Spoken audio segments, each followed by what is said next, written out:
Hi, ഇന്നെന്താ പരിപാടി? ഭക്ഷണം കഴിച്ചോ? ആ മുഖത്തെ സന്തോഷം കണ്ടോ? അമ്മ നട്ട പടവലത്തിൽ നിന്നും പടവലം പറിച്ച സന്തോഷമാണ്. ഇന്നപ്പോൾ അമ്മയുടെ കുഞ്ഞ് കൃഷിത്തോട്ടം കാണാം. അധികമൊന്നുമില്ല. തക്കാളി, പടവലം, മുളക്, വേപ്പില, കയ്പ്പയ്ക്ക, അങ്ങനെ കുറച്ചൊക്കെ ഉള്ളൂ. കയ്പ്പയ്ക്കൊക്കെ ആവുന്നേ ഉള്ളൂ. പടവലം കിട്ടിയതോടെ ഇനിയും ചെടി നടാൻ അമ്മയ്ക്ക് ആവേശമായിട്ടുണ്ട്. ഇനിയും കുറച്ചുകൂടെ പച്ചക്കറി നടണത്രേ. ഈ പടവലത്തിൻ്റെ പിന്നിലെ ഒരു ചെറിയൊരു കഥയുണ്ട്. അതായത് ഞങ്ങൾ താമസിക്കുന്നിടത്തു നിന്നും പടവലം അമ്മയ്ക്ക് വേണ്ടി കൊടുന്നതാണ്. അത് നല്ല മൂത്തതായതുകൊണ്ട് അമ്മ അതിൻ്റെ വിത്തെടുത്ത് പാവി കൊടുത്തു. അത് മുളച്ചുണ്ടായതാണിത്. എന്താളേ എന്തോരം പടവലങ്ങ ഉണ്ടായിരിക്കുന്നേ. നിങ്ങളുടെ വീട്ടിലുണ്ടോ പച്ചക്കറി തോട്ടം?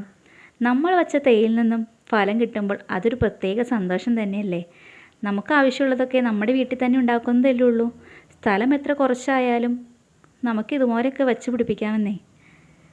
അപ്പം ശരി, അടുത്ത വീഡിയോയിൽ കാണാം. ബായ്.